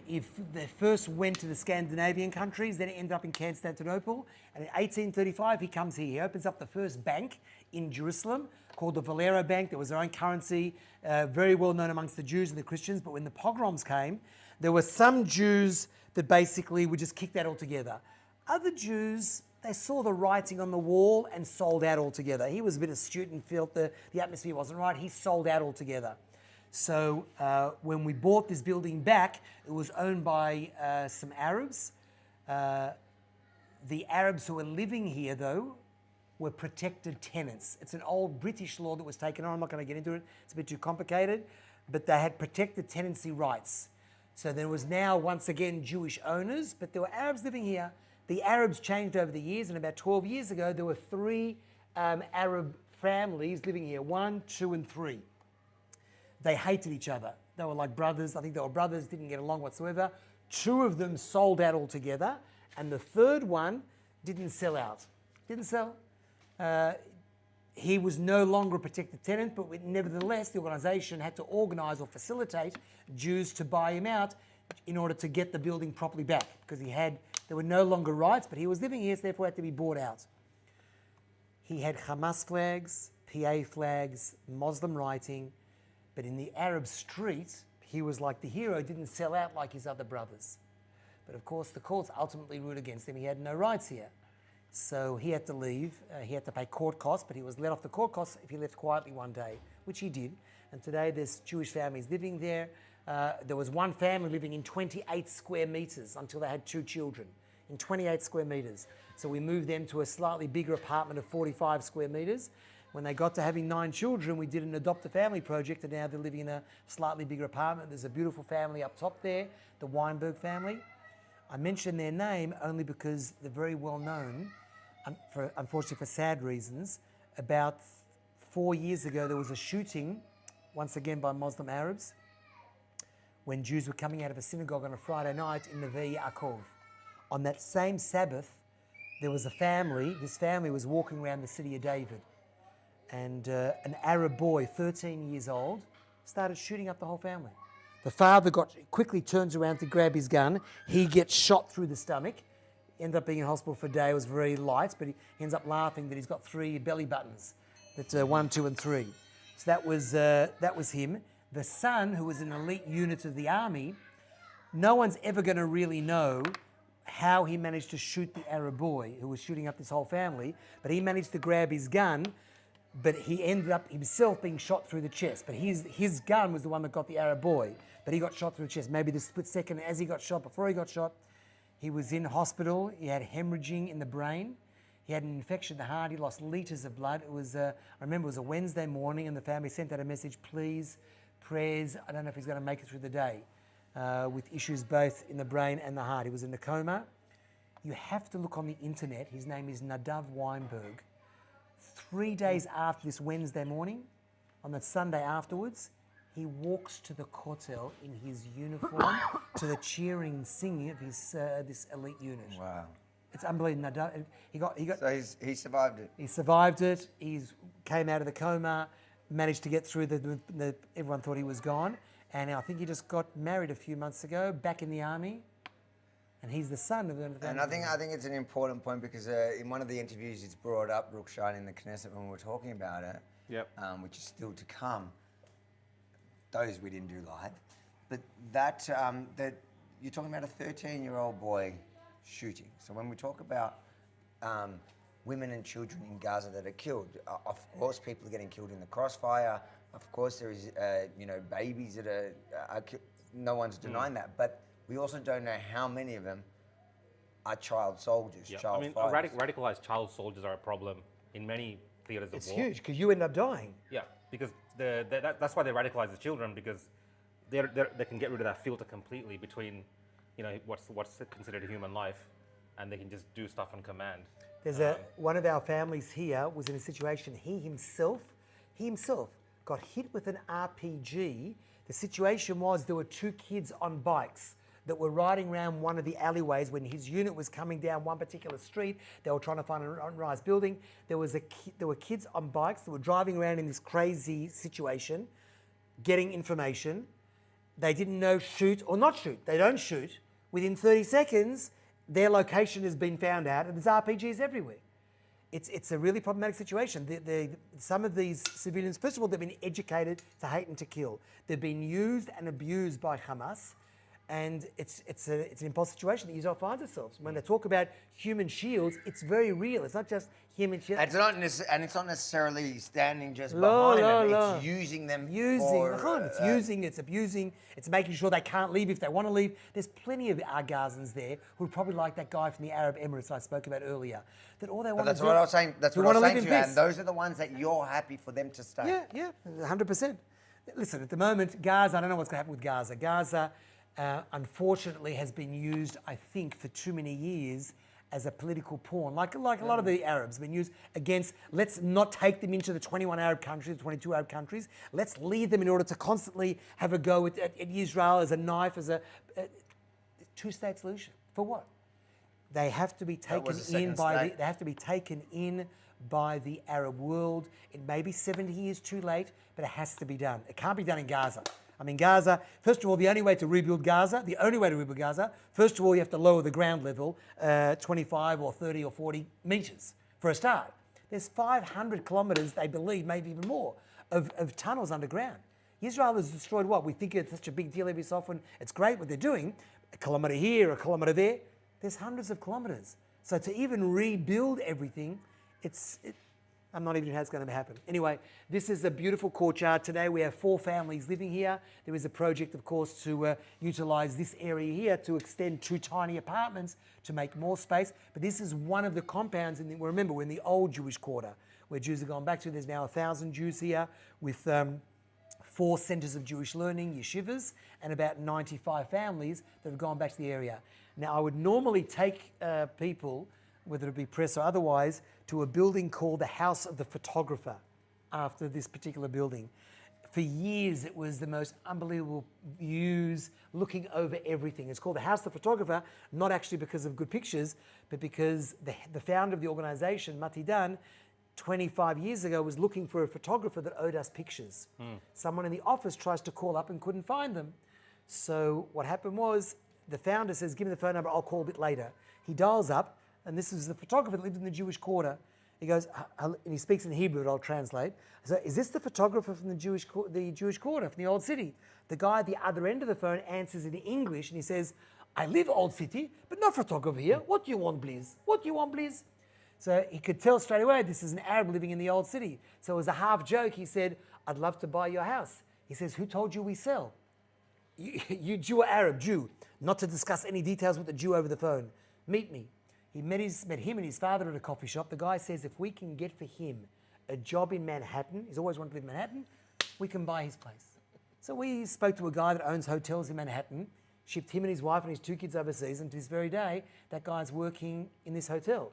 Mati Dan accidentally dialed the wrong phone number, and instead of getting the photographer, he ended up getting this Arab who wanted to move overseas. So we called his building the House of the Photographer, and it's got a beautiful view also, looking over everything. Yep. But today we don't take people there because we've managed to get a building which is 7 metres higher than the House of the Photographer. It's probably the tallest or second tallest building in the whole of the city. The only thing you have to worry about is, how do I film 360 degrees? It's like that. It's phenomenal. We usually have a 360 camera. Not today.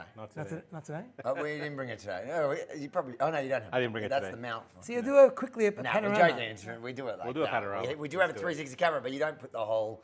You have to pan anyway. You have to pan anyway. That's It just gives you, when you go to like situations where it can be a bit dicey. So you it's want capturing everything, You want and everything. then you're able to cut into, like if somebody comes at you from the side later, you can capture that because obviously the camera's facing this way, and people often attack me from the side. Right. So then later we capture it, and Gotcha. like the other week where they denied hitting me, And I kind of believed them.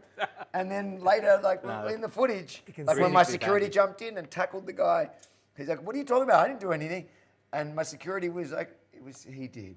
And I kind of, being naive, I guess, still, I believed this guy because he was just so straight saying it, so confidently. Right. And then later when we were producing it, it was like, no, he literally walked past and then went boom to my head and then walked away, and my security tackled him. But the 360. Anyway, we've gone way off. No, so the police. Been there. So the police use our buildings in order to do that, just like you. Too much fun. Make Just sure you're wanna not stand in touching the anything shade. that's... Just like you needed the 360 degrees. So the police love our buildings, and they put on our buildings cameras so they can see everything happening all around the old city.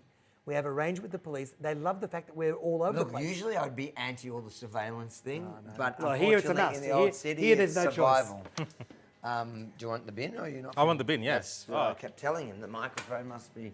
Just make sure, because still working, right? anything you touch I haven't is. touched anything. Well, I'm happy to take over again, man. It's up to you. You can keep going if you let's have. get you stay in the frame a little bit. You walking in the old city. It's Mate. a big deal. It's a big deal, huh?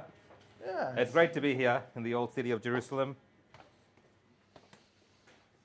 And this is kind of the quiet part of it, I feel. Well, it's a quiet part of the day for a start. Okay. It's a part of the day, Just and Roxanne. also How can I tip this down a little bit? It's Oh, too the- high. Or just physically do You've it. got to change Change one. the- You've got to go from Okay, zoom. Now to, it's going to move. Or zoom. No, I'll turn the zoom off. 1 second. you got to go between zoom and Ah, okay. yeah. So it's the same button, but you got to Got it. flip the. Yeah, it's. Then I can.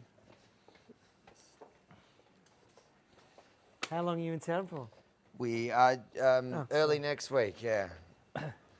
But we're filming a lot, so we're going to have content. That's right, IsraelUncut.com, guys. We have heaps of stuff for filming, producing, so that might come out for. It's been a bit non-stop, right? Yeah, Every we've day. been non-stop, and we had dramas. When we got here, the airline lost our bags, so Whoa. it's supposed to be coming today. So we've had to buy clothes. We had to buy some You of want our to- equipment with You stuff. want me to give you some stuff? No, it's Yeah, well, that's the, yeah. What are you laughing for? I'm You're laughing because. Because I forgot I'm. that I'm on the. Yeah, Okay, you sorry. remember this hotline. Yeah, it's family. So one family above us, 4 families over there. There's about 9, 10 compounds in the area, but we're going now to the House of the View. Although the families in the area, they don't call it the House of the View, What do they call it? the House of Nehemiah. The big investor, the ideological investor behind it, he calls it the House of the View, as we do officially. Yeah. But the families call it House of Nehemiah because that was the name. Remember I told you about 7 years ago, there was a rabbi that was murdered? Yes. His name was Rabbi Nehemiah Lavi. Ah. And what happened was the Arabs succeeded in driving out a family, killing the rabbi, the father, and the family couldn't handle being in the old city, so we lost the family. So what, if you were running Ateret Konim, what would be your response to that murder? Yeah, I see what you're saying. It was like a. You drove out one. a symbolic- We're here to stay. We Yeah. will add another 4 or 5, whatever it is, as soon as possible. Yeah. So this building we're about to go to now, called the House of the View, was the response To the soon killing. after to the murder. We're Okay. not leaving here. You think you can drive out the Jews? Yeah. No. We're here and we'll double and triple our presence. So this was like, watch your head if you're coming this way, we're going this way. And that's why they call Look it. at this. This is perfectly built This for is, me. You can made for tell Ali. I'm indigenous to this place Oh, by. Go stand this. I'm gonna take a photo of the height. This is proof that I am an indigenous. Your cousin's tongue planning. Look at that, top to bottom.